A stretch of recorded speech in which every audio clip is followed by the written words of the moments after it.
شفاء لروحي وحبل المتين ورحمة قلبي وحصن الحصين. شفاء لروحي وحبل المتين ورحمة قلبي وحصن الحصين.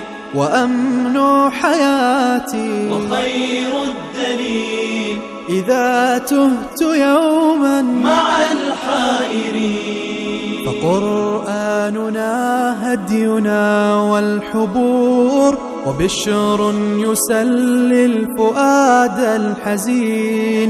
وفي الليل عند احتلاك الظلام سيبزغ منه الضياء.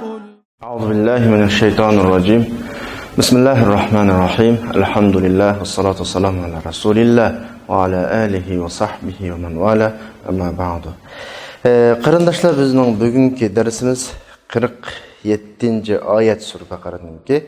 Ya'ni shu Bani Isroilga qilinayotgan xitobning davomi. Yani bugungi hozirgi darsimizda Bani Isroilga qilingan xitob yana bir qitim yangilandi. Allah subhanahu wa ta'ala bularga qaytadan xitob qilib davatudi. Estaizu billah. Ya bani Isroil zkuru ni'mati allati an'amtu alaykum wa anni faddaltukum 'alal alamin. Endi biz 2 kun ilgirki darsga qaytsak, o'qiyotgan shu suramizning 40-oyatida Allah mushxil shaklda bir xitob qilgan. O oyatda Ya bani Isroil zkuru ni'mati allati an'amtu alaykum wa awfu bi ahdi wa ufi bi ahdikum wa iyaya farhabun. Ma şekilde kelgan. Bugungi darsda Ya bani Isroil zkuru ni'mati allati an'amtu alaykum wa anni faddaltukum 'alal alamin deb ma şekilde keldi. Baş tarafı o'xshash shaklda. Abtur mushununga qarta tushadigan savolni özü qo'yib davatudi. Bir qism kishilar deyishadi, takror voqea mana. Yuqorida o'tgan Bani Isroilga aslatish, aslanglar deb aslatish mazmunidagi 7 oyat bu yerda takrorlanibdi deb deyishadi ba'zilar. Biz deymizki, bu oyatlar takrorlanmoqliq. Masalan, ilgirki Ya bani Isroil zkuru ni'mati allati an'amtu alaykum wa awfu degan o'rindan ta bugungi o'qimoqchi bo'lgan hozir 47 ni o'qiyapmiz emasmi? 46-chi bo'lgan oyatgacha boshdan oxir hammasi o'qib o'tdik-ku biz. Shu oyatlar takrorlanmoqliq. Ma yuqoridagi 7 oyatning mazmuni boshqa mazmun o'tib ketgan. Ya'ni 40-oyatdan 47-oyat, 46-chi hisobda bugun o'qiydigan oyatgacha bo'lgan 7 oyatning mazmuni bo'lsa, hammasi bu oyatlarning hammasi Bani Isroilga Peygamber aleyhissalatu vesselam'dan risaletini eslatdı. Yani biz ilgirki derslerde eslerge dep öttük. Gap bir yenden kitivatıdı, Resulullah'a qartılavatıdı. Yani Bani İsrail'ga sizler onu kılanglar, bunu kılanglar degan gapning hammasining oxirisida Resulullah'a qarta qanaqvatıdı. Ularni eskertib, ularni uyg'otyapti. Yani Peygamber aleyhissalom'ninki sifatlarining tasvirlanishi, zamanının tasviri Tevrat'ta kelgan. Mushta o'g'achqa ularni shu mazmunlarni eslatish orqali Rasulullahga qarata diqqat qildiryapti. Yana birisi bu 7 oyat, ilgirki o'tgan 7 oyat bularga Payg'ambar alayhisalomning bularga berilgan va butun kishilarga berilgan ne'mat ekanligini eslatish uchun kelgan oyatda. Endi Alloh subhanahu va taolo Bani Isroil ularga bir munch payg'ambarlarni avatish orqali ihson qilgan bo'lsa, fazli marhamat qilgan bo'lsa, qanaqdir bu fazli marhamatning hukmi ma'nisi eng oxirgi payg'ambar orqali qilgan ne'matni inkor qilsin deganlik emasda. Nurg'un in'omlarni berdi, nurg'un payg'ambarlarni avati deganlik, ma payg'ambarni inkor qiling deganlik emas demakchi ilgirki oyatlarning mazmuni. Undan boshqa payg'ambar alayhisolamning sifatlari Tavratda so'zlangan bo'lg'achqa ulardan Resulullah'a iman etib, Resulullah'a hamdamda buluş talep qilingan bo'lg'achqa, ularning Resulullah'a iman etmaganligi Tavratga kafir bo'lganlik bo'ladi. Chunki Tavratda buyruqligini, bular iman o qilmadi. Demak, Tavratga kafir oldu degan gap. Shundaqlab Injilni payg'ambar alayhisolamning kelishi bilan bishoratlarni berdi. Injilning sohiblaridan iman etishni talab qildi. Bularning payg'ambar alayhisolamga iman etmaganligi Injilga kafir bo'lganligi. Bu ilgirki oyatlarningki mazmuni bu. Yani bu yerdeki Allah subhanahu wa ta'alanınki "Uzkuru ni'metiyellati en'amtu alaykum" degan so'zi, men sizlar shuni eslanglar. Shuni o'ylanglar. Sizlarning kitobinglarda Muhammad sallallahu aleyhi ve sellem'nin peygamberlik davosidagi rostchilikni isbotlaydigan mazmunlarni qo'ygan. Men qarab boqmamsiz shu kitobga demoqchi. Bu yerdagi ma'no mening ne'matimni eslanglar. Men hozirgi bugungi o'qimoqchi bo'lgan oyatdagi mazmun mening ne'matimni eslanglar. O ne'mat bo'lsa-mu men sizlarga zamonda yashagan o'z davringlardagi butun kishilardan sizlarni ortiq qildim dunyoga. Musa alayhissalomning risolati tushgan vaqtda sizlarga zamonda yashagan kishilardan sizlarni butun dunyoda ortiq qildim. Sizlarning ichinglardan nurg'un payg'ambarlarni qildim. Bu ne'matlarni eslanglar deb, payg'ambar alayhissalomning Musa alayhissalomning zamonasidagi bergan ne'matlarni asl tutdi. Alloh subhanahu va taolo bularga ihson qilgan ekan, fazli marhamat qilgan ekan, qandaqmi minnat qilsin deydi. Xuddi bu ben sizga yaxshilik qilgan deb minnat qilganlikmi biz deymizki, bu yerdagi minnat qilish, Allohning bularga minnat qilishi dal jazoni qattiq qiltish uchun bularga. Bularning jazolanganlik ifodasi. Chunki Alloh subhanahu va taolo bularning o'tkazgan jinoyatning qattiq bo'lganligi, kufrning qattiq bo'lganligi tufaylidan bularning ichidan maymunlarni, cho'shqularni va tog'utga ibodat qilgan kishilarni chiqarib etgan. Samoviy din kishilari bu. Bularni shunchalik darajada o'zgartib etgan bularni. Qur'oni Karimda Sura Baqaraning 65-oyatida bu haqda oyat bor. "Va laqad alimtumul ladzina tadaw minkum fis-sabt faqulna lahum kunu qiradatan khasiin." Biz maymun bo'lib ketinglar dedik bularga deydi. Bu jazo bularga berilgan jazo. Yani bir oyatda Sura Maidaning 60-oyatida "Qul hal unabbiukum bi sharrin min zalika mathubatan 'indallah man la'anahu Allah wa ghadiba 'alayhi wa ja'ala minhumul qiradata wal khanazir wa 'abada at-taghut ulaika sharrun makan wa adallu an sawa'is sabil." Yahudlar ahli kitaplarning ichidan ozg'onlari, Allohning osiy o'g'illari, bilib turib osiy o'g'illarga Alloh subhanahu va taolo bu qadar jazoni berganki, ularni maymunga, cho'shqaga aylantirib etgan. Bu samoviy din ahli turib tog'ut ibodat qiladigan darajaga olib etgan bular. Yani Alloh subhanahu va taolo bizga Banu Isroilning o'z payg'ambarlariga qanday tanganligi, inkor qilganligi, bularni qanday o'ltaganligini bizga bayon qilib beradi. Gerçi Allah ularga nurg'un yaxshiliklarni bergan bo'lsa-mu, lekin shunda bo'lsa-mu, bular Allohga bergan va'dasini buzdi, jazoga, azobga loyiq bo'ldi. Allohning ularga bergan ne'matini ixlos, Allohga iymon aytish, Allohning yo'lini tasdiqlash, Tavratda shularning qashidagi Tavratda tilga olingan eng oxirgi payg'ambarni tasdiqlash qilmadi bular bu ne'matni. Ya'ni ne'matni ne'mat qilmadi bular. Ne'matga ne'mat shaklida muomala qilmadi bular. Bular aslida Allohga iymon aytib, ularga marhamat qilgan nurg'un ne'matlarni aslashi kerakdi. Bu bularning qilishga tegishli ish edi. Bu bularning qilishga tegishli ish edi. Alloh subhanahu va taolo bizni shu nuqtaga qaratmoqchi bo'lyapti. Bizning diqqatimizni shu nuqtaga tortmoqchi bo'lyapti. Ya'ni Alloh bularga in'om qildi, nurg'un in'omlarni qildi o'z davrlarida olsun. Ta hozirga qadar in'omlarni qilyapti masalan, ammo bular o'ylamasinki, biz degan Allohning aziz bandalari biz Muhammad alayhisolamga iymon etish bizdan talab qilinmaydi deb o'ylamasin. Bu ne'matlarga qarab aldanmasin bular demakchi, aldanmasin.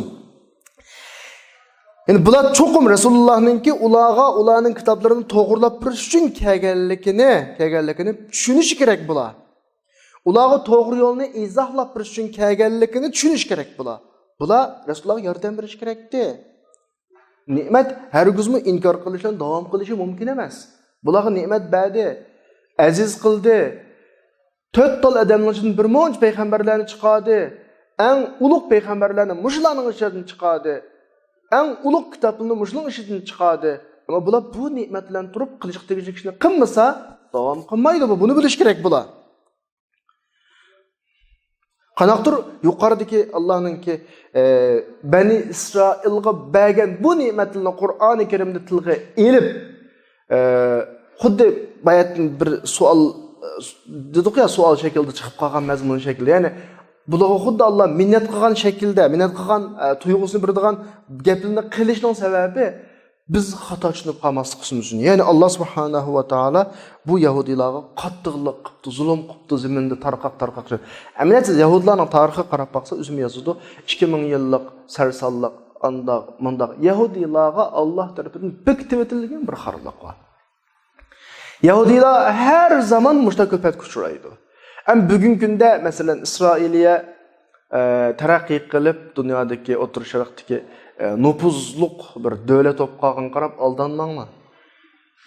Yahudilar tarixda 2 qitim va undan ortiq vayronulab, yurtidan surgundulab chechib ketgan xalq. Chechib ketgan odamni azobli qilolmaydi hamda u dunyoning har sharq g'arb tarafdan hammasi chechib ketgan. Bu qitim bularning hammasining Isroiliyaga yig'ilishimi pat arada bularning ko'radigan bir kunning varligini ifodasi. Ya'ni bular yig'ilib birga to'planganda andekin jazolanadi. Tarixga qarab baqsanglar bo'ladi. Tarix yozganligi, yetalganligi yil soni 2000 yil olsun, 3000 yil olsun Yahudilarninki xushal yaşagan vaqti yo'q. Bu bir 40-50 yilgan cho'ng gap emas, bir millatning umumiy tarixida Yahudilarning xushal vaqti yo'q. Chunki Qur'onda aniq dediki, bular la'nat kuchab ketgan xalq bular. Bularga azob berilgan xalq bular. Bular cho'qim xor yashaydi dunyoda. Yani bu yerda Allohninki bu ne'matlarni alayda tilga elishi Yahudilarga berdik, Yahudilarni unda qildik, ahli kitobni bunda qildik deb biz o'ylab qolmaylikki, Alloh bularga qattiqlik qilibdi. Bir millatga mashtama qilamdi deb qolmasligimiz uchun. Chunki bularga bergan bularga. Andan bular yana bir rayonga, bir o'ringa to'planib, yana o'ltirildi bular. Qur'oni Karimda sura Isroda 104-oyatda va qulna min ba'dihi li bani Isroil skunul arda. Ya'ni biz undan keyin bani Isroilga mazminda turinglar deb yana ularga dedik deymiz. Ya'ni Alloh subhanahu va taolo bani Isroildan turishni talab qilgan shu zamin. Nima bu yerda zaminda turinglar degan ekan, hammasi zamin emas-da. Bu zaminning hammasi Yahudining yurti emas-da. Tabiiyki unda emas. Alloh subhanahu va taolo ularga ashta tarmoq, ya'ni zaminda taqab tipran bo'lib ketishni, bir yerga yig'ilmaslikni, sargardan bo'lib ketishni bitib etgan odamlar bu asli. Ularning davlat olmaydi. Illaki Alloh ularni bir yerga yig'ib jazolamoqchi, o'zining mu'min bandlarini ularning ustiga hukmron qilib jazolamoqchi bo'lgan vaqtda bir davlat turadi. Bu Qur'onda tilga ilingan ahvol bu. Bugungi kundagi Isroiliya davlatimi Yahudilarning jazosi. Buni ko'ramiz inshaalloh. Ko'ramiz. Sura Isro'ning 6-oyatida va qadayna ila bani Isroila fil kitab la tufsidunna fil ardi marratayn va la ta'lunna uluwan kabira.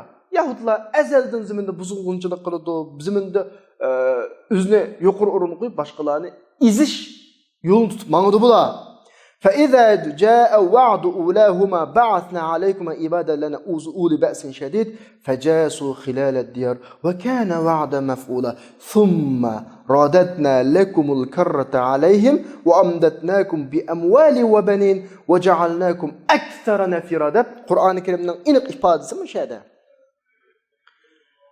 سل إشقتم مشتا أسكيلة قلسة ديت زمندا. Birinci qidim kelgan vaqtda sizni bizning bandlarimiz nihoyatda kuchli egisi bo'lgan, quvvat egisi bo'lgan bandlarimiz sizni vayron qiladi. Bu birinchi qadamlar.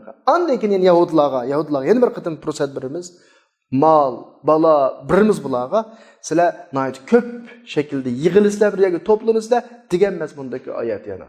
Yahudilarning hozirgi to'planishi shu. Oldin qatim bir qatim bular vayron bo'lib dunyoning har qaysi taraflariga taqilib ketgan bular. Tarixlar qaraganda bir qitim dastlabda bularni shu Iroqning Babylon shahridan Rustum, ya'ni Parislar bularni qo'g'lib o'tgan. Yurt hammani vayron qilib o'tgan bularni. Bu bir. Undan keyin zamonlarda Rasulullohning vaqtida Umar radhiyallohu anhudan keyin Madinadan qo'g'langan bular. Va undan keyinki pat har doim chiqib turadigan, masalan Salohiddin Ayyubining davrida masalan bular qo'g'landi masalan. Bular ta hozir qadar dunyodan bir yig'ilib bo'lmadi. Bundan yana bir jazosini tatadigan payt keldi. Bir yig'ilyotdi. Bir yig'ish shu hozirgidek shaklda bo'ladi-da, bir kuchli davlatning birisi bo'ladi bularningki, dunyoga taqab ketgan odamlarni jalb qiladigan shaklda bo'ladi, iqtisodiy jihatda, siyosiy, hamma jihatda atrofdagilar endi basoq bo'ladigan o'xshaydi deb keladi, to'planadi. Undan keyin yana bir qatim jazosini tatadi bular. Yani Müslümanlar Yahudlarning ustini g'alaba qilgan birinchi qatimi shu. O'z vaqtida. Ikkinchi qatimi bayatdagi oyatda "Summa radatna lakumul karrata alayhim." Yani biz ondan keyin sizlarga yana bir qitim fursat beramiz degan mazmundagi oyat yana. Yani Alloh subhanahu va taolo mishada dedi, ma'muli g'albimiz summa oyat qaranglar, radatna lakumul karratini g'albimiz degan gapchi Yahudlarga. Bir qitim fursat beramiz ularga. Tabiiyki Yahudlarga berilgan bu fursat musulmonlarning hisobiga bo'ladi. Ayni bugungi davrda Yahudlarning bugungi qalbisi, bugungi utuqlari musulmonlarning hisobiga, musulmonlarga qarshi bo'lyotdi bu tabiiy. Chunki musulmonlar Yahudlarning ustini g'alaba qilganlar. Endi Yahudlarga yana bir qitim g'alaba berdik yoki bir qitim fursat berdik, bularga bir qitim sharoit berdik degan gap g'alaba qilgan musulmonlar keyingi chekinadi degan gap, bu boshqa narsa emas bu. Va amdatnakum bi amwali va banin. Biz sizlarga mol va bolani ta'minladik deydi mayada qaranglar. Amdatna degan iboratni ishlatdi. Buni deganlikning ma'nosi musulmonlar ustini g'alaba qiladi degan bo'ladi.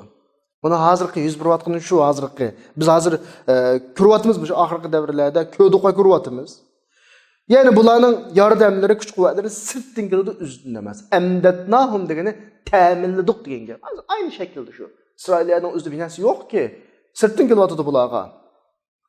Biz bugun mesela İsrailiyninki boshqa davlatlardan Yahudi muhojirlarini jalb qilish ustida turib ketayotganligini ko'ryapmiz.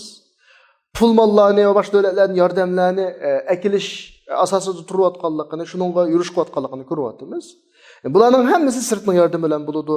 İsrailiya amaliyotda o'ziga keladigan muhojirlarsiz yashamaydi bular. Sirtdan keladigan yordamsiz yashamaydi bular. Yordam cho'qim kelish kerak. Qur'onda amdatna dedi, bularni ta'minlaymiz dedi, yordam keladi bularga. Undan keyin bu yerda bir jang bo'ladi. Jang bo'lsa, yordam talab qilish bo'lsa, buning ma'nosi, ya'ni bir jang bo'lganligi tilg'anyapti oyatda.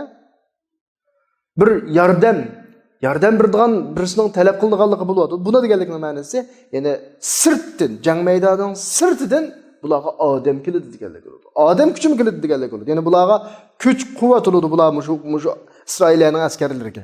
Va ja'alnakum aktsara nafira degani sizlarni nafir mundalik tashviqat huquqi mavjud.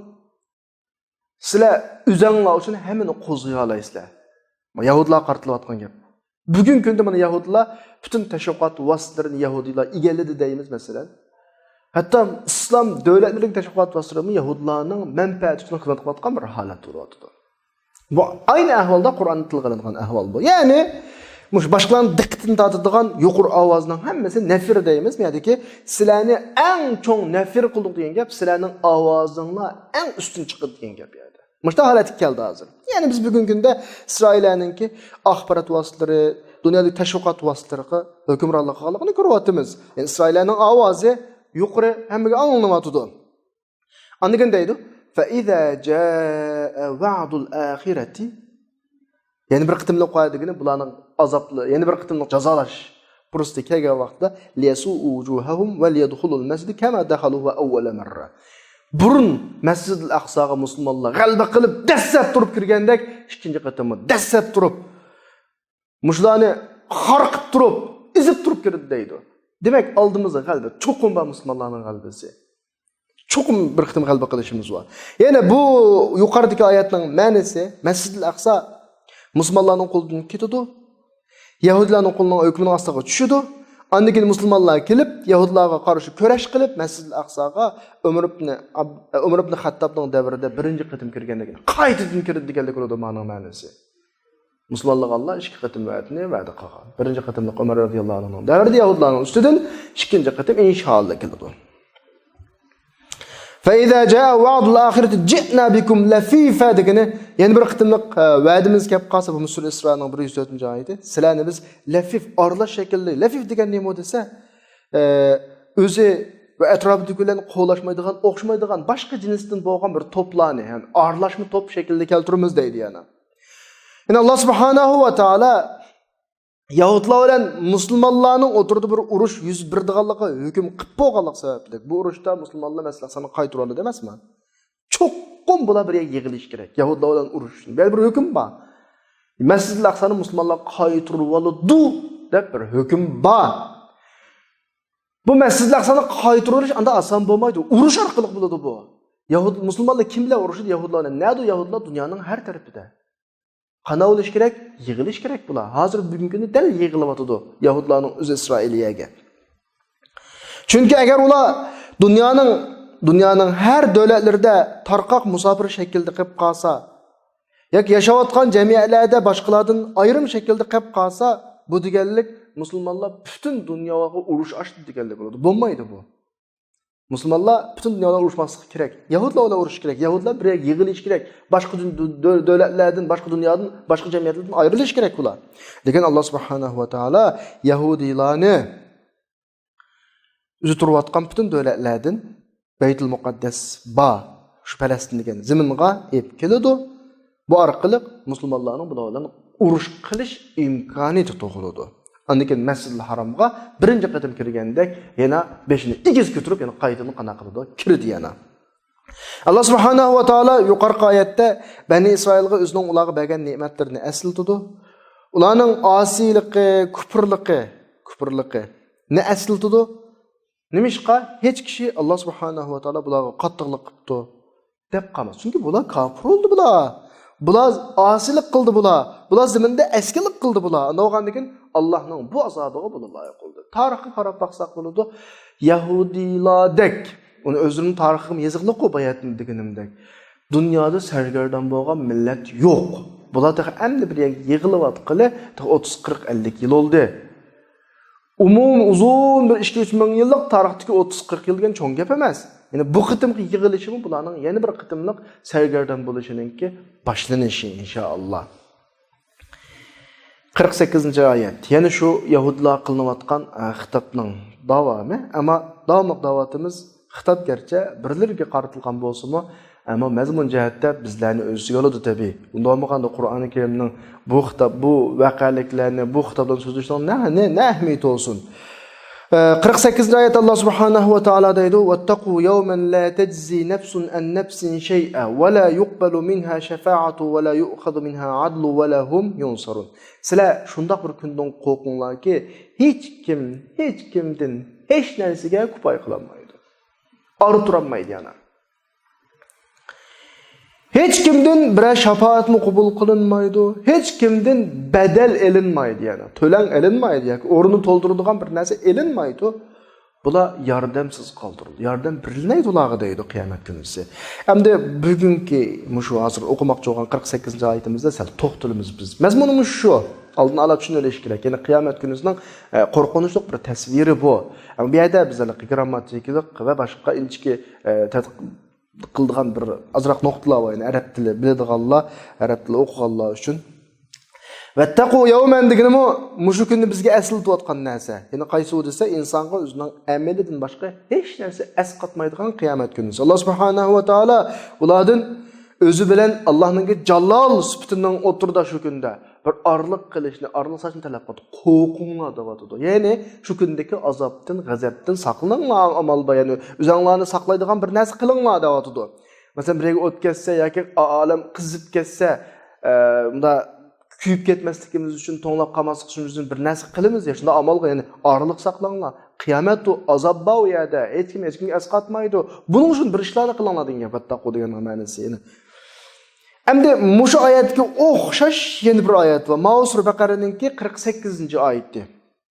Qayta o'qib bersan, vattaqu yawman la tajzi nafsun an nafsin shay'a wa la yuqbalu minha shafa'atun. Avval shafa'ata wa la yuqbalu minha shafa'atun wa la yu'khadhu minha 'adlu wa la hum yunsarun. Amma Sur Baqaraninki 123-oyatida shakl jihatda, jumla jihatda o'xshash bir oyat va azroqlan farq bor.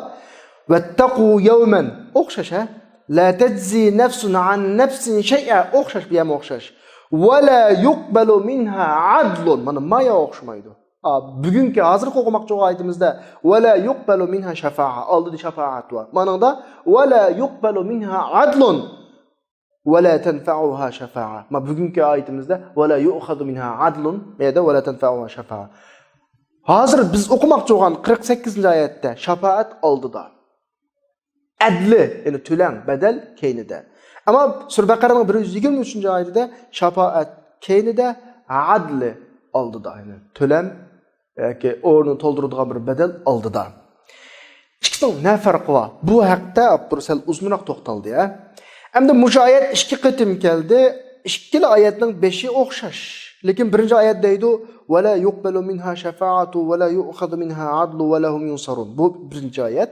İkinci oyat deydi: "Va la yuqbalu minha 'adlu va la tanfa'uha shafa'a." Tekrar mı bu dese? Tabii ki yok. Bu yerda nima uchun bunda o'xshash mazmundagi shikoyat bir lam söz, shafaat bilan adl degan söz birinci ayette mav aldı mav keyinde, ikinci ayette mav keyinde mav aldı dikildi dese, sal düşünüşke ihtiyacak bu mesele.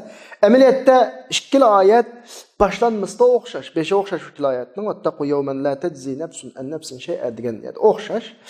Birinci ayette shafaat muqaddam qilib va la yuqbalu dedi. İkinci ayette shafaatni keyin keltirib la tanfa'u dedi. Shafaat birinci ayette ilgiri adli keyin, ikinci ayette shafaat adli muqaddam, shafaat muakhar. Birinci ayette shafaat qabul qilinmaydi degilik, ikinci ayette shafaat paydo vermaydi degilik.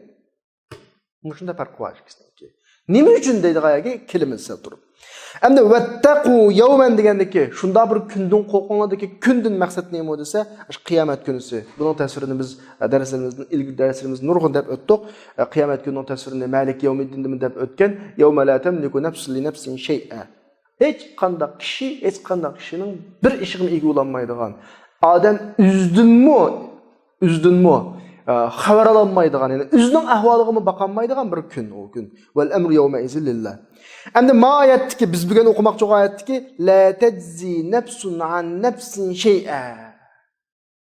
Hech kishi nima nafs deb necha nafs var? İki nafs var. Yani iki nafs var. Yani nafsdan. Bir nafsdan davatıdı. Yani birinci nafs var, ikinci nafs var. Anda olsa biz sizlarga mazmun kirishdan ilgari nafs degan nima desa, nafs degan bir normal tanlik, ruhliq adamning nafs deymiz. Endi arabcha nima qiyin o'qiganlar nafs deganni shuna aqtasa ruh, jon deb ham tarjima qilib qo'yishi mumkin. Bu bir kam bo'lib qolgan mazmun. Nafs degani bir jism ve cisimni hareketlendirdiğin bir ruh birleşken bir halet. Yani men, iki tutulup mangan men bir nefs. Yani Adem de tercüme kılımız normalde. Hiç kimden hiç neresine arı turanmayı degen gap. Bir yerde iki edem var. Birinci edem arı turmen deydiği adem. İkinci edem arı turluduğu adem. Bir noktaya dikkat edin. Kıyamet günü ise men bir adam cinayetkar. Allah'ın aldığı azapqa uçurgan adam. Yeni birisi salih adam. Ma adam kıyamet günü ise ma adamga şafaat qilmoqchi bo'ladi. Men mush adamning ishlarini Allohdan tilab hal qilib bersam bo'ladi. Ma'u birinci adam. Bunu biz arab tilida jaziye deymiz. Oyatning o'zida la tajzi nafsun an nafs bo'lgandan keyin jaziye nafs bo'ladi. Ya'ni orturman demakchi, ashning ishini hal qilaman demakchi adam. Endi işe hal qilinmoqchi bo'lgan, orttirilmoqchi bo'lgan shafaatga ehtiyoji bor odam ikkinchi odam bo'ladi. Ikki odam bor bu yerda. Endi la yuqbalu minha shafa'at. Bugungi oyatda va la yuqbalu minha shafa'atun degandiki, uningdan shafaat qabul qilinmaydi degandiki, uningdandiki u kimni ko'rsatdi? Birinchi odamdanmi, ikkinchi odamdanmi? Shafaat qilaman degan odamning shafaatimi, shafaat qilmayman degan odamdanmi? Desa, biz ma'noga qarab boqaylik. Nima uchun bunchalar qiynalib ketamiz desa, chunki o'xshash hikoyat va bir so'z oldi keyinda shuni ayirish uchun. Biz ma'noga qarab boqsak, bunda bir hukm chiqadi bu yerda. Qiyomat kuni bir yaxshi odamdan birisi keladi. Deydi-ki, "Ya Rob, men palonining ishiga bir ori tursam, bir ashuni ishini apu qilsalar, yoki pukunining ishlaridan men bir azroq nima qilsam, sizdan tilib olsam, pukunining haqqini men o'tsam" degandek bir shafaat qiladi birisi. Yani bu birinci nefs, birinci adam bo'ladi. Yani bu ikinci adamning şu shafaat qilinmoqchi bo'lgan odamdan ko'tarmoqchi bo'ladi uning ma'lum ishlarini, Allohdan tilib olmoqchi bo'ladi. Biz endi masalani taqib oydinlashtirish uchun bir misol keltiraylik. Vallahil masalul a'la. Masalan bir hokim ma'lum bir adamga kishilarning ishini qattiq achchiqlandi. Mayli, ig'ir intiqom olmoqchi bo'ldi masalan. Muşu hakimning do'sti, hakim yaxshi ko'radigan odamdan birisi kelib, shu hakimning g'azabiga yo'liqqan odamni utib olmoqchi bo'ladi bu yerda. Tilib olmoqchi bo'ladi-da shuni. Endi muşu adamninki, ma do'stininki hakimning qishida bir o'rni olganlik sabablik, bir do'st olganlik sabablik Üçüncü tarafga shafaat qilishga urinayotdi bu odam. Baqa qilmaydi. Hakimning yaqini men deb qiladi endi. Men hakimning yaqini, hakim gapini anglaydi deb ananga shafaat qilmoqchi bo'ladi. Mushu holatda hakim uning shafaatini yo qabul qiladi, yo qabul qilmaydi. Yo qabul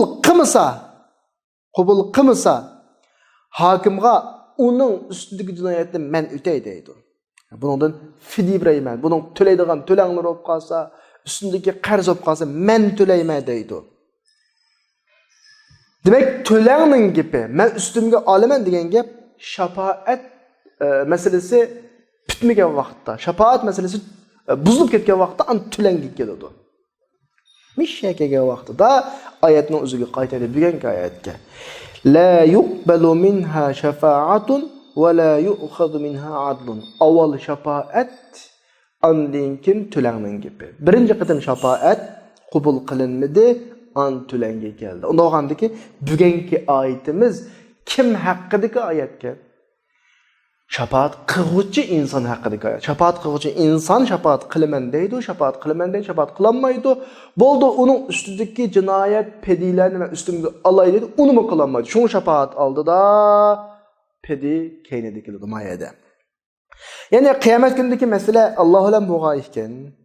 Yaxshi insonlar, Alloh yaxshi ko'radigan yaxshi insonlar kelib, Allohning qiziqishida o'ziga zulm qilgan, gunoh qilgan halaqi insonga shafaat qilish uchun keladi. Tabiiyki, shafaat qiluvchi inson solihlardan bo'lishi kerak, shafaati Allohning qabul qilinishi uchun. Shu Qur'oni Karimda "Men zallazi yashfa'u 'indahu illa bi izni." Allohning iznisiz hech kim shafaat qila olmaydi. Allohning iznisiz qilinmagandan keyin chuqum Alloh izni beradigan kishi solih odamlar bo'ladi. Ya'lamu ma bayna aydihim va ma khalfahum va la yashfa'una illa liman irtada. Alloh rozi bo'lganlardan boshqalar shafaat qila olmaydi. Bundan keyin Allohning solih bandasi bo'lishi kerak. Endi solih banda o'ziga zulm qilgan odamga shafaat qilmoqchi bo'ladi-yu, buning shafaati qabul qilinmaydi. Buningdan biri o'tkazgan jinoyatning badali to'lami qabul qilinmaydi. Uning har qanday bir tafovuz, har qanday bir bu yerda soda, ya'ni har qanday bir kelishish qabul qilinmaydi. Demak, adli haqidagi gap shafaat mag'lub bo'lganda bo'ladigan gap. Undan keyin tabiiyki shafaat oldida shafaat qilaman deydi, qilolmaydi. Uning keyin bo'pti buning ustundagi butun mas'uliyatni ustimga olay deydi, andan adli qiladi. Undan bugungi oyatda avval shafaat, andan adli tilg'iringan qarg'a vaqtida bugungi oyatimiz kim haqida ekan? Ikki nafs va'da o'qiyor. Birisi shafaat qiladigan, bir shafaat qiluvchi haqidagi oyat. Ma'vo. Undan mendagi almash va la yuqbalu minhadika ha almash arab tilidagi almash deymiz buni. Bu shafaat qiluvchi odamga qaytadi. Ya'ni Allohning qishida shafaat uchun oldiga chiqilgan. Men shafaat qilay dedi odam. Deydi-ku va la yuqbalu minha shafa'a. U odamdan hech qanday bir kelishim qabul qilinmaydi. Va la yu'khadhu minha 'adlun degani shafaat qilinmagandan keyin bo'pti shafaat qilinmasam, uning gunohini men ustimga olay yoki uning mas'uliyatini men ustimga olaymi deydi. Va la yu'khadhu minha 'adlun. Adlimi qabul qilinmaydi. Bu yerda pedimi qabul qilinmaydi. Demak, bu hodisning tabiiy tartibi. Avval shafaat, ondan keyin shafaat ishlamagan yerda ondan ustiga elish mas'uliyatni. Ma'vo bugungi oyat. Ana o'z bugungi oyat kim haqidagi oyat ekan? Shafaat qilaman degan odam haqidagi oyat. Buni o'tmaydi demak. Bugungi oyatda qiyomat kuni esa hech kimning shafaati o'tmaydi. Bu bir. Ikkinchi oyatda, ya'ni biz ikki oyat o'xshash deb akilib sirishtirdik ya, ya'ni Sura Baqaraning 123-oyatida Alloh subhanahu va taolo shafaat qiling'uchi odam haqida so'zlayotdi. Boshqalardan shafaat talab qilishdan ilgari, uning shafaat qilishini talab qilishdan ilgari shafaat qiling'uchi odam haqida gapirdi. Chuqur bu odamning qiyomat kuni o'zining chora tadbiri buningga to'kilib vositalari buning qiynalishgan vaqtda andan boshqalarning qashqa berishga majbur bo'ladi. Buningda o'zining ojizligini e'tirof qilishadiki, avval bu deydiki, "Ya Rob, odam o'ziga nisbatan jazolanayotgan gunohkorga nisbatan bu odam avval o'zi amal qilib boqadi qiyomat kunisi. Muşu cinayet, muşu azaptan qutulaman mı deb. Deydi o ki ya Rab, günahlarımga kaparat buluşun nemish qilaman? Qabul qilmaydi bu gap. Ve birinci qatim bu özünün günahının kaparatini öteş üçün bir işlarni deydi bu. Qabul qilinmamdi o. Andan keyin shafaat qiladigan. Shafaati qabul qilinadigan odamning qishqirib men shafaat istaydi o'ziga, o shafaat qabul qilmaydi. Cinayetçi hakkında buluvatkandan keyin ikkinchi oyat. Bunun da avval adli, andan keyin shafaat qilgan. Çünkü bu adam avval o'zi chora tadbir qilib, o'zining gunohini yuyish, gunohini o'rnini to'liqlashga tirishadi. Bo'lmaganda shafaat istaydi. Demak, ikkinchi oyat kim haqida ekan? Jinoyatkor odam haqida. Ya'ni shafaat qilinadigan odam haqida bo'ladi.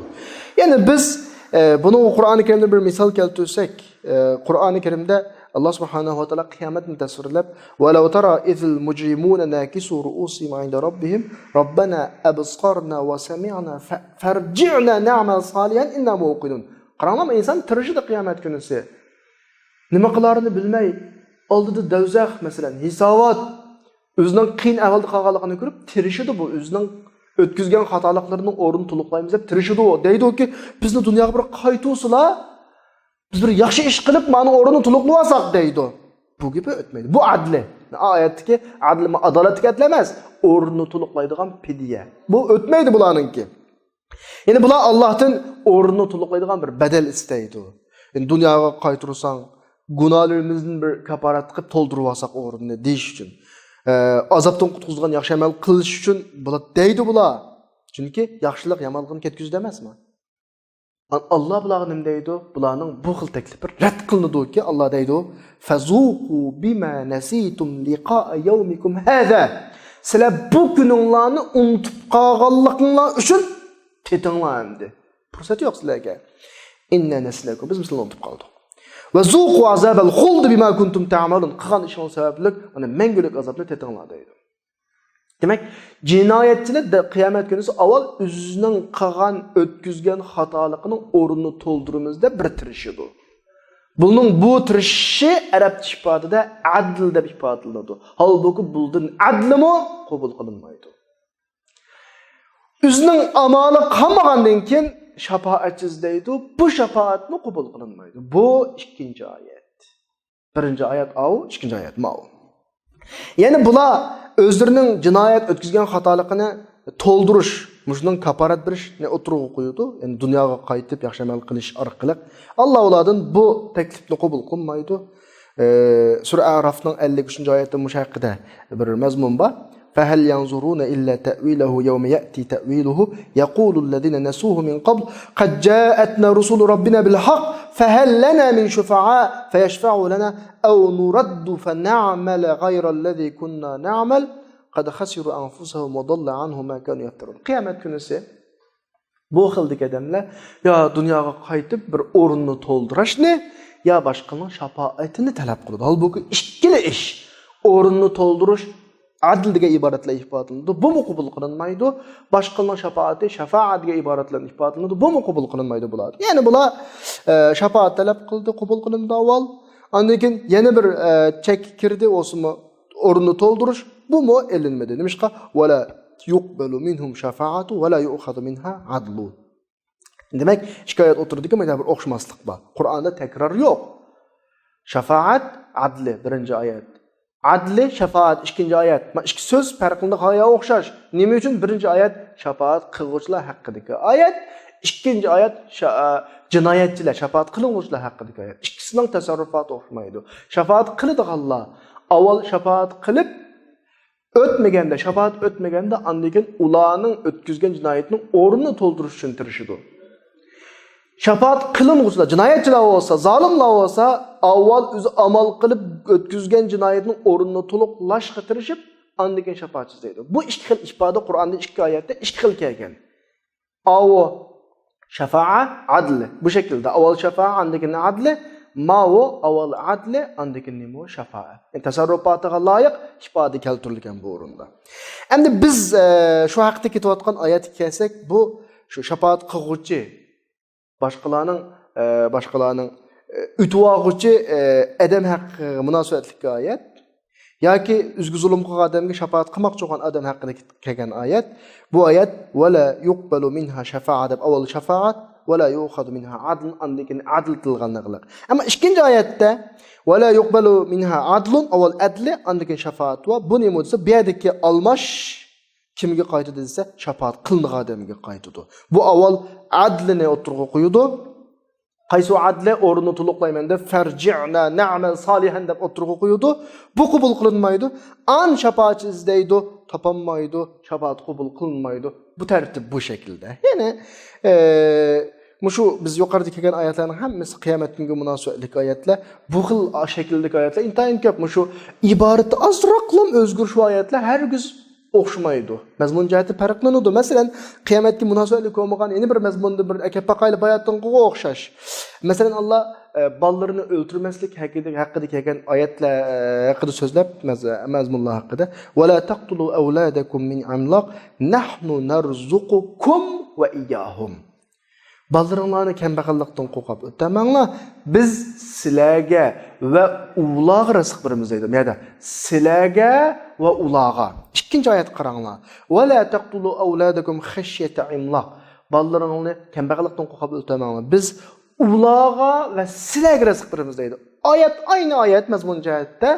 Birinchi oyatda sizlarga va ularga rizq beramiz desa, ikkinchi oyatda ularga va sizlarga deydi. Ne farqi bor ikkisiningki? Desa, Abdur bunu tushuntirib, ba'zilar deydi, narzuqukum birinchi oyatdagi, ikkinchi oyatdagi narzuquhum. Bu uslub go'zalligi. Ya, u uslub masalasi emas bu yerdagi masala. Bunda masala bu. Va la taqtulu awladakum min imlaq. Degani nima oldidagi oyat nima desa, nah ko'z oldidagi bab bo'lgan kambag'allik masalasi. Madam kambag'allik bo'lgan ekan, inson kambag'allikka eshib ketmasin deb balını istemaydi. Şunun başka bir yerde nahnu narzuqukum ve iyyahum deb kum oldida birinci ayette. Hazır kambag'al sizlar. Kambag'alligimiz eshib ketmasin deb balı istemaysizlar-ku. Unda emas. Nahnu narzuqukum. Sizlarning hozirgi ahvolinglarni rizqini biz birimiz, kildigan balını biz birimiz deb oldida kum, uning keyin hum keladi. Bu xil ifoda. Ya'ni balalarning kelishi sizlarga kambag'allikni ko'paytmaydi. Chunki sizning rizqingiz o'zingizga, uning rizqi ulug'a. Qanaqadir ulug'ining rizqi bor deganlik bu sizlarning rizqinglarni kamlitadi deganlik emas deydi. Demak, balaning o'zgachilik rizqi bor, dadining o'zgachilik rizqi bor. Bu birinchi oyatning mazmuni. Ikkinchi oyatda "Va la taqtulu awladakum khashyata imlaq." Kambag'allikdan qo'rqash yusin balani o'ltamang degani, hozir kambag'allik yo'q. Ama balamcha qo'rqib qolsa, kambag'al bo'lib qolamanmi degan kelgusidagi kambag'allikdan qo'rqish bor. Ya'ni bola birilib qolsa, kambag'allik kelib qolam deb mana qo'rqidi. Shunga boshqa mayda aytadi. Nahnu narzuquhum. Avval humni tilg'alab, o sizlar qo'rqayotgan shu bolalarga biz birimiz. Hozir sizlar bir vatimiz, hozir sizlar qo'rqmaysizlar. Hozir sizlar kambag'al emas. Ularga biz birimiz va sizlarga birimiz deb, bundan keyin keladigan Ballarning rizqi sizlarning rizqinglarni ilgari beramiz degan shaklda humni burun tilg'agan, kumni keyin tilg'agan. Shunchalik farq bu. Endi bu oyat hozirgi o'qiyotgan ikki oyat bugungi darsga munosabatsiz bo'lsin, ammo mashta bir iboratdagi bir so'zning ilgari kelligining ma'lum darajada farqliligini hargiz bu behuda shaklda o'xshash ikki mazmundagi oyat birdan ma shaklda, birdan ma shaklda mana bir ya adabiy yoki uslub, yoki balag'iy jumla uslubi, go'zallik, andaq-mandaq deganmiz. Ya, buning mazmun jihatda ko'zlanayotgan bir taraflar bo'ladi deb, shuning misol sifatida qistirildi. Mazmun jihatda bugungi oyatga aloqasi yo'q. Endi o'zimizning gapiga qaytsak, bugungi oyatimiz nima aytdi saboqdoshlar?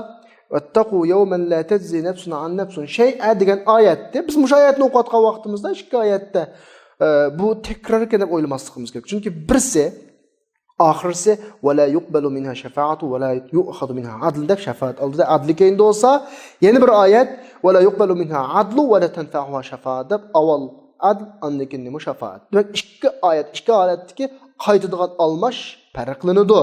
Birinchi oyatda boshqalar shafaat qilmoqchi bo'lgan kishiga qaytsa, bu vaqtda shafaatni muqaddam qilib adlni keyin keltirgan.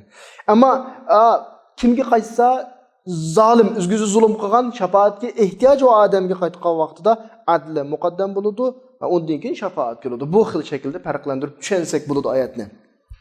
Allah subhanahu wa ta'ala deydi Kur'an'da Ya eyyuhan nasu taqu rabbakum vakhshaw yawman la yajzi walidun an waladihi wa la mawludun huwa jazin an walidihi shay'a. Ey insanlar, sizlar şunda bir gündən qorqun, Rabbinglardan qorqunlar. Şunda bir gündən qorqunlar ki, dada baladan hech narsaga arturanmaydı. Ne bala özünün dadısından hech narsaga arturanmaydigan bir gündən qorqunlar. Yani insan onun yıkılığı qanchalik olsun, yeni bir insandan arturanmaydı. Hatta bala anısından dadısından arturanmaydı. Dada ballardan arturanmaydı. Uqili ki Sura Abasa'da bir ayet var ya yevme yafirrul mer'u min ahihi insan o vaqt özünün qerindişindən ve ummihi ve abi anısından dadısından ve sahibeti ve bani ayalından ballardan hemmisinden qaçdı. Çünkü likulli imri'in minhum yevme idin şa'nu yughni. Her adamın o'ziga yetarlik bir ahvoli bo'ldi qiyomat kunisi. Allah subhanahu wa ta'ala hamda bugungi oyatimizdan o'ziga kelsak, "Va la yuqbalu minha adl va la yu'khadhu minha adl." Ikki oyatda birisi qabul qilinmaydi, birisi elinmaydi deb ifoda keltirdi. Adl degan nima desa, bir narsaning qarshiligi, ya'ni to'lang. O'rnini to'ldiradigan narsani biz arabda adl deymiz. Masalan, o'ziga zulm qilgan, jinoyat qilgan odam, "Ey Alloh, men o'zimga zulm qilibman, odamda ish qilibman, men dunyoga qaytsa yaxshi qilay" degan bo'lsa, yaxshi orqali o'zining ötküzgen cinayetinin oturunu to'ldirmoqchi bo'ldi. Arab tilida ta'adli, idli deb keladi. Bir narsaga o'z turidan bir narsaning qarshiligini qaytarsak, bu idl bo'ladi.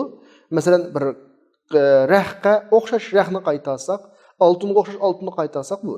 Adl degani bir narsaning qarshiligi o'z jinsidan emas.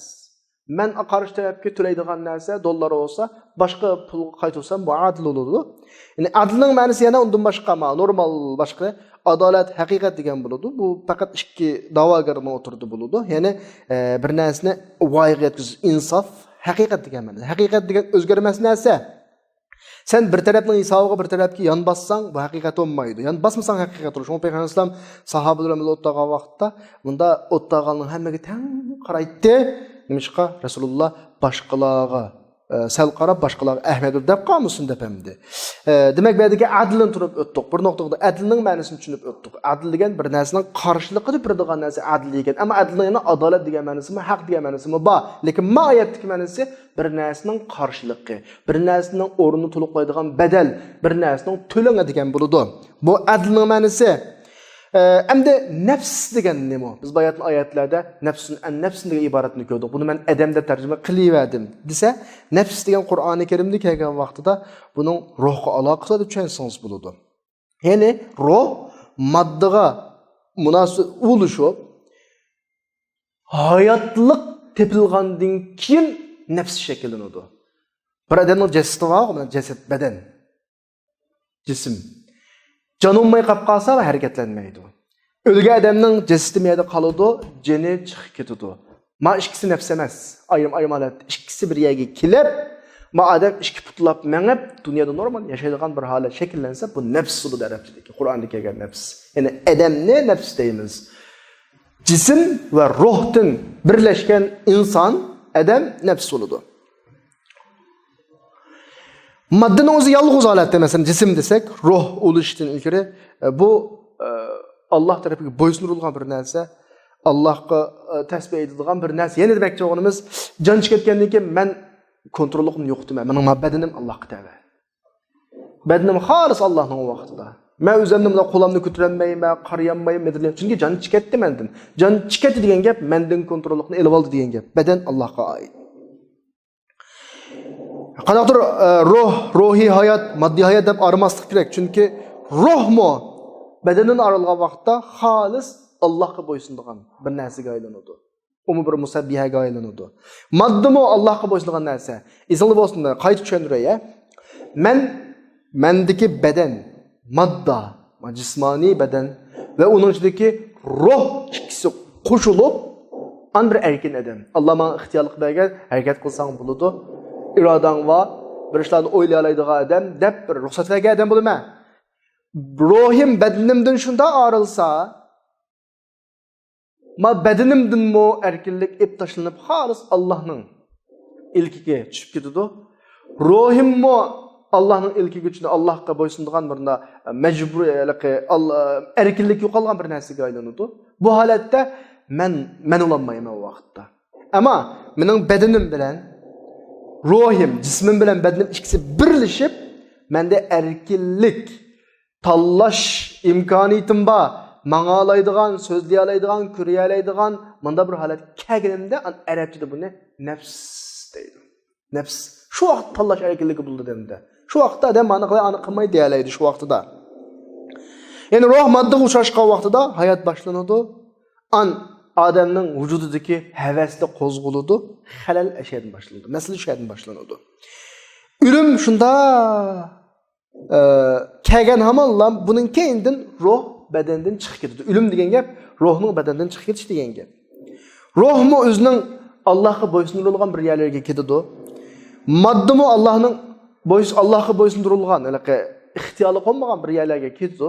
Birini bir yerga ko'mimiz, birisi bir yerga chiqib ketadi.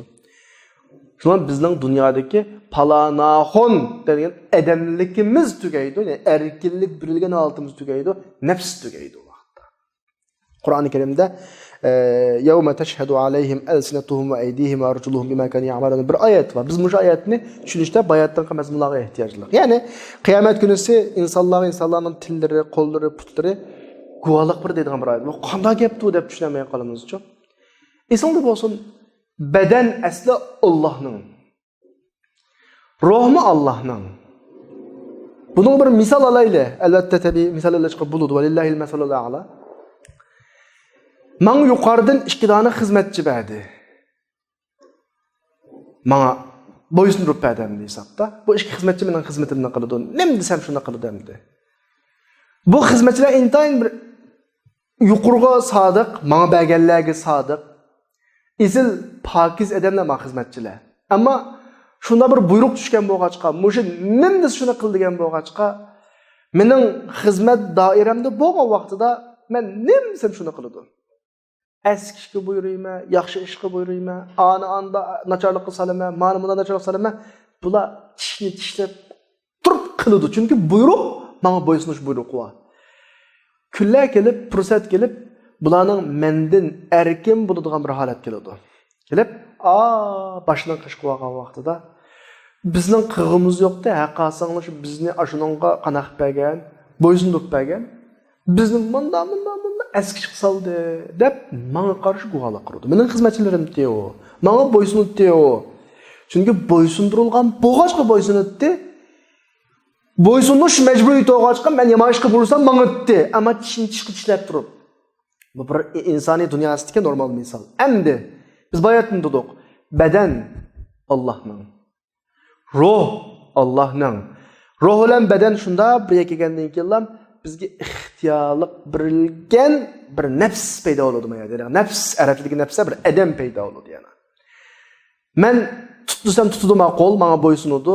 Mang desam mangdima put. So'zla desam so'zlaydima til, qara desam qaraydima ko'z. Yaxşı iş qilsam bo'lsam, tamam, mesele yok.